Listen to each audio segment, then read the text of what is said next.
is your mom or your dad saying, you should be a lawyer. And you don't have your own, you can't hear your own voice yet. It might be good, but maybe there's something else that's a better fit. But somewhere in your 20s, you have to start listening to the voice in your head.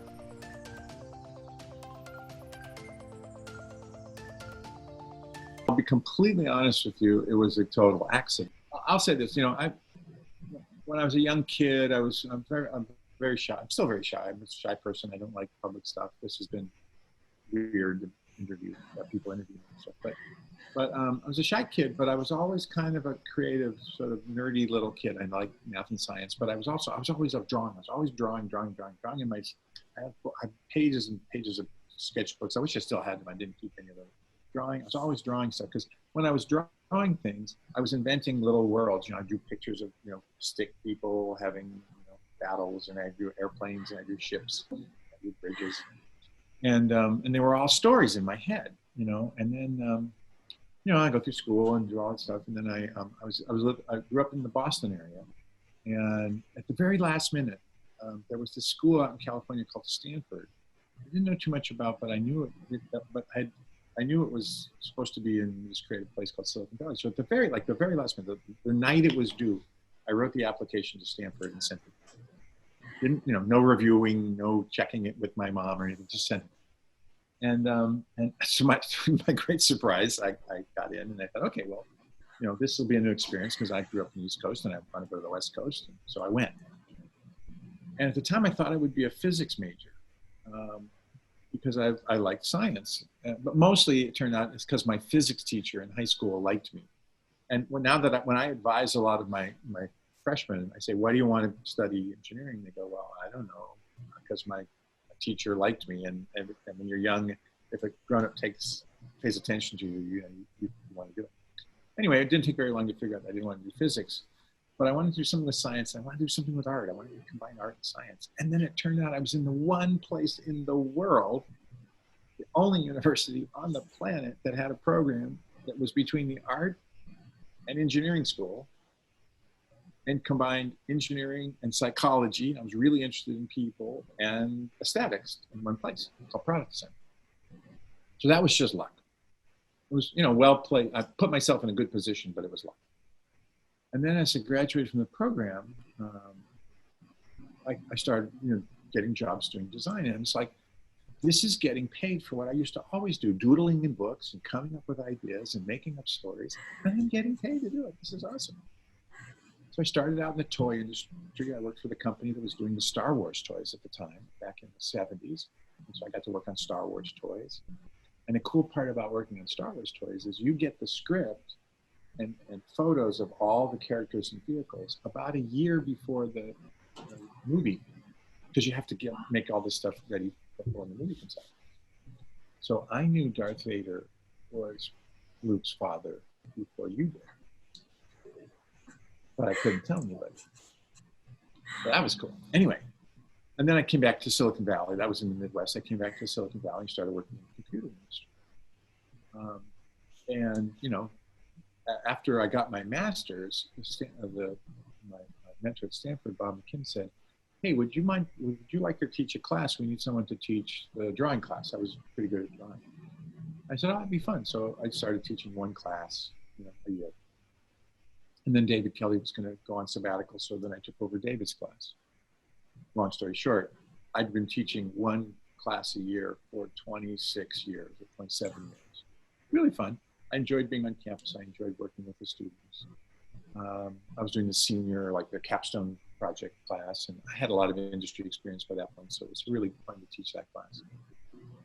And in 2006, David Kelly called me up and said, hey, I'm starting this thing called the D School. I just got a big donation from a big donor, Hasso-Plattner. The official title of the D School is the Hasso-Plattner Institute of Design at Stanford. Because Hasso-Plattner, who's the software entrepreneur from Germany, who started SAP software, gave us the founding grant. And David said, hey, I'm going to start this thing. Have you ever considered being a full-time academic? I'll invent a job called executive director. Now the trick was, I had my own consulting firm at the time. I was doing pretty well.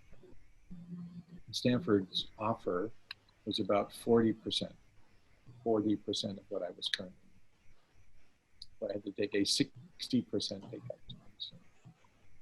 So that's an interesting point, in life where you say, all right, am I working for money? Am I working for impact? What am I working for? And luckily, my incredibly wonderful wife said, if you want to do it, go do it. We'll figure the money somehow. She was amazing. And so I took the job, and I've never been happy. I've never been paid less for what I do. I've never been happy. Because my strategy was, if I take this job, I'm going to do it for 10 years, and I'm going to put 1,000 students in the world, 1,000 design thinking, trained students in the world.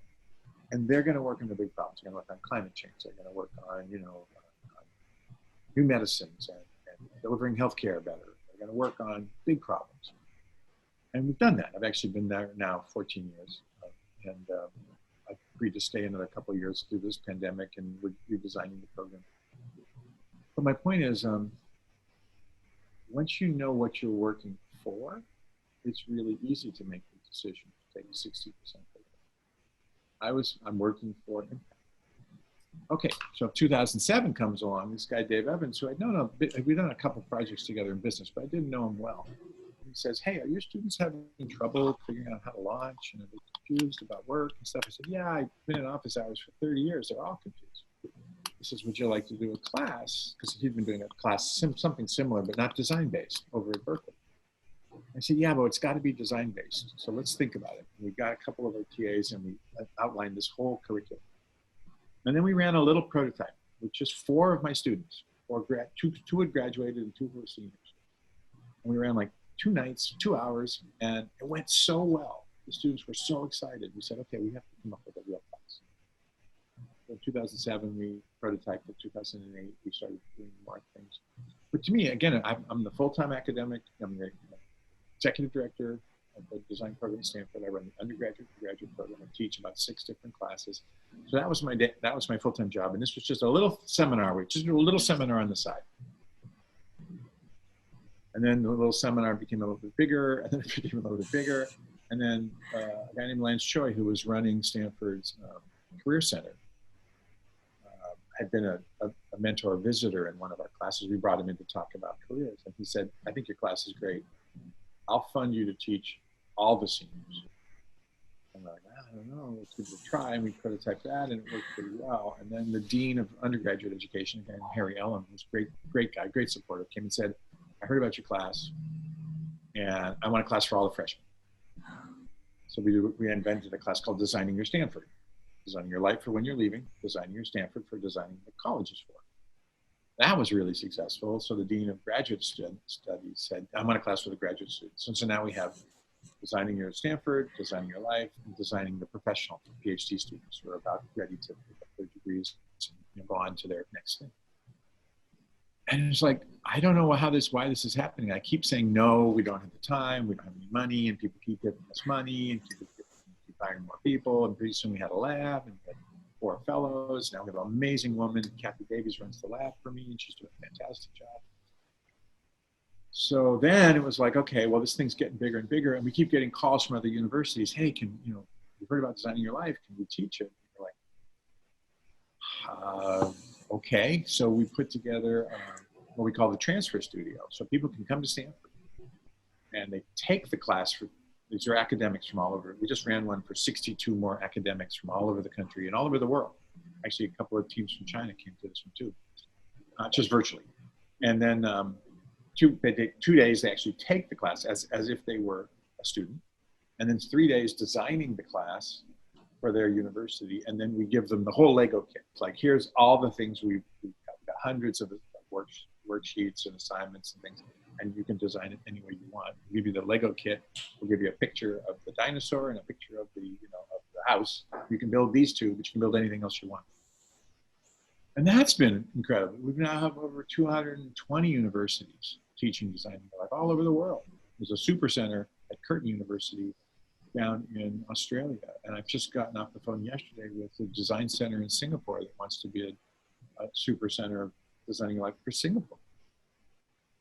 So how did a kid who just was kind of shy and likes to draw things end up here? Well, some of it was I was really good at figuring out what my compass was. I didn't call it that at the time, but I was really good at finding things that fit what I wanted to learn and contribute and impact. And I just was responding to a student need. And the students were really in pain. They're smart kids. They're really smart. They're smart Stanford kids, but they didn't know what the world would be like. They didn't know if they would like their jobs.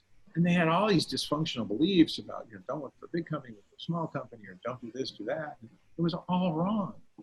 And I just thought we could help them, and that it was obviously a design problem. And Dave and I and our first two fellows, Eugene Kaczynski and Kyle Williams, kind of went to a whiteboard one day and had like a 5-hour brainstorming session and outlined the whole thing.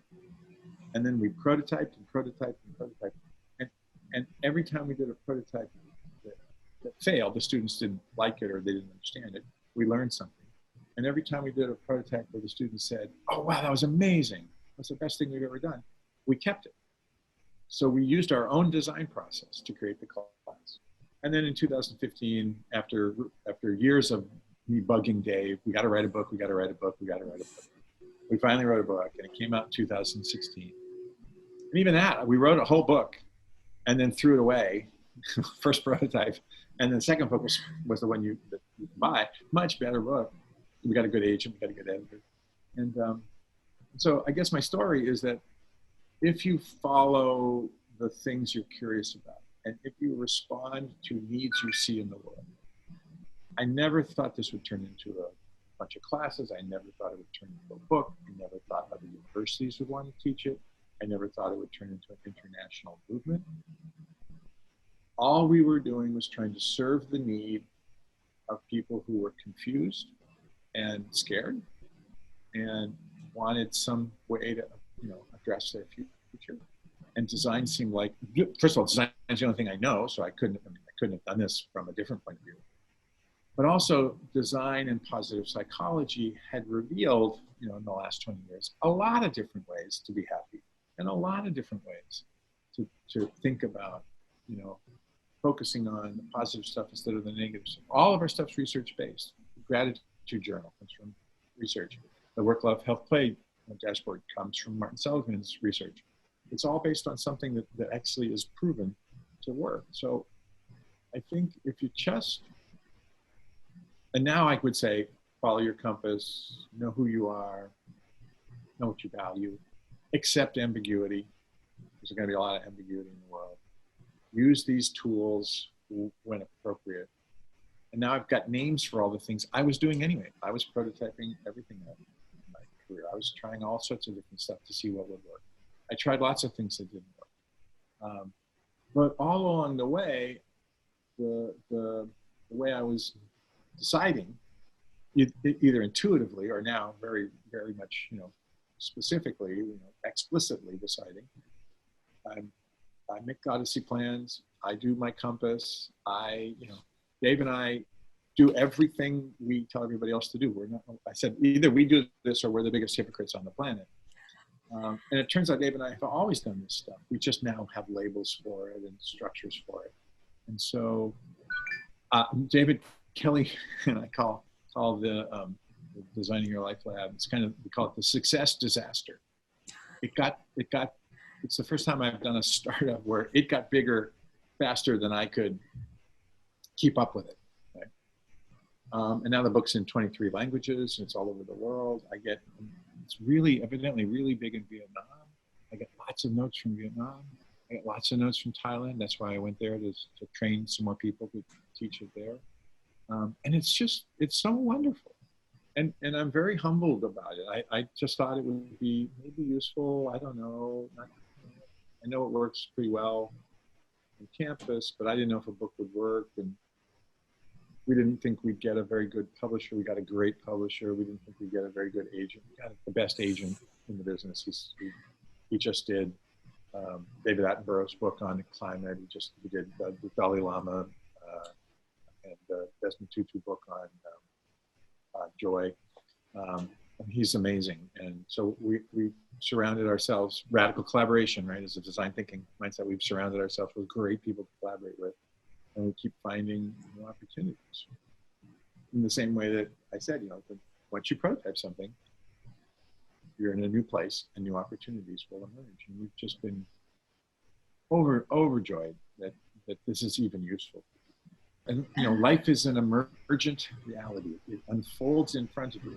And what you want to be good at is picking the things that give you energy, give you joy, give you meaning.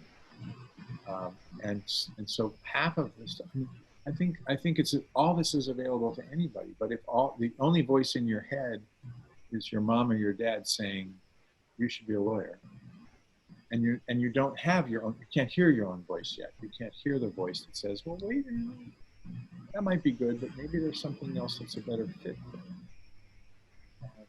I think I do lots of advising with lots of students, particularly the first-gen students whose parents are from Asia, India, someplace. They come to Stanford with a real agenda. Like, Mom says I'm going to be a doctor. I'm going to be and it's like I said, look, there's nothing wrong. Your parents love you, and what they're trying to do is to help you find something, because they want to make sure you're safe, like you said, safe and secure. And they're pretty sure that if they think, because they were taught this, that if you're a doctor or a lawyer, you'll be safe and secure. And I'm here to tell you that the legal profession is going to be blown up by AI, and if you don't like this, you faint at the sight of blood, you won't be a very good doctor. So now it's and now you're 20 years old, and now it's time to start thinking very deeply about what might be the right solution. I still think you should pick a direction where safety and security are, a high. You should respond to your parents' need for safety and security for you, and address it explicitly. Say, Mom and Dad, I understand. You want me to be safe and secure. You want me to do something good. You want prestige. You want that to reflect back on the family. Those are all really super positive things. I don't think I'd be a very good one. There are other ways there's other ways to the top of the mountain. I understand you want me to get, success and to get to the top of the mountain, but there are many paths. My path may not be doctor or lawyer. So acknowledge that the parents are coming from a place of love, but they have an old idea. Maybe in their generation, where it's prestigious and lots of money, but it's not going to in the next generation. At least the people that I talk to say they're predicting that one of the big revolutions in AI is the reality is lawyers write a lot of contracts that are fundamentally the same thing with slight variations, and that's easily encoded into a AI. So, I'm not saying that there'll still be lots of lawyers, and if you love law and you love doing it, awesome. But somewhere in your 20s, you have to start listening to the voice in your head, not the other people who, because they love you, are trying to give you, some kind of a rubric for success. But their rubric for success was success in their generation. In your generation, it will be very different. When the first book came out, Dave and I were doing a media tour, and we were in Toronto, Canada. And we were going to go on a TV show. And we were going to have a 10-minute segment on designing your life with one of the morning shows.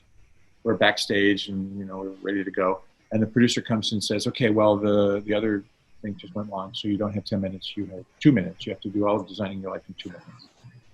And we said, we can't do designing. We're professors. We can't do anything in 2 minutes. We take 10 minutes to explain anything. They say, well, if you can't do it in 2 minutes, you're off. So Dave and I huddled, and we came up with designing your life in 4 steps, 10 words. Okay? There's a whole thing, 10 words. Get curious. Talk to people. Try stuff. Tell your story. Curiosity is the mindset that gives you the energy to try stuff even if you're afraid. Talking to people is prototyping your future. Like, talk to lots of people and find out what they're doing and follow your curiosity. Curate your curiosity and have conversations. Because radical collaboration out in the world, that's where the answers are. Try stuff. That's the prototyping step. Build little prototypes. Set the bar really low. Don't try hard stuff. Try easy stuff. Stuff you can do this week. So learn. Rapid learning. Curiosity. Then talk to people. Try stuff. And then tell your story. Because if you tell the story of your journey, hey, I'm on a journey. I'm thinking about this and this and this. And I just met this really interesting person. Let me tell you what they said. That storytelling attracts people who want to help you. And they give you new ideas, and they give you new things to be curious about, and the cycle continues. Get curious, talk to people, try stuff, tell your story, which leads to more curiosity. And I guarantee you, absolutely guarantee you, you work that cycle, you have we've noticed that somewhere between 6 and 10 prototype conversations with talk to people, and 5 or 10 prototypes. Trying little experiments. If you do that, I guarantee you it will change the direction of your life. It will change what you think is important.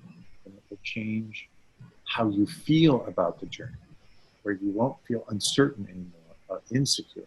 You'll start to feel confident in your creativity and confident in your ability to create options when you need them.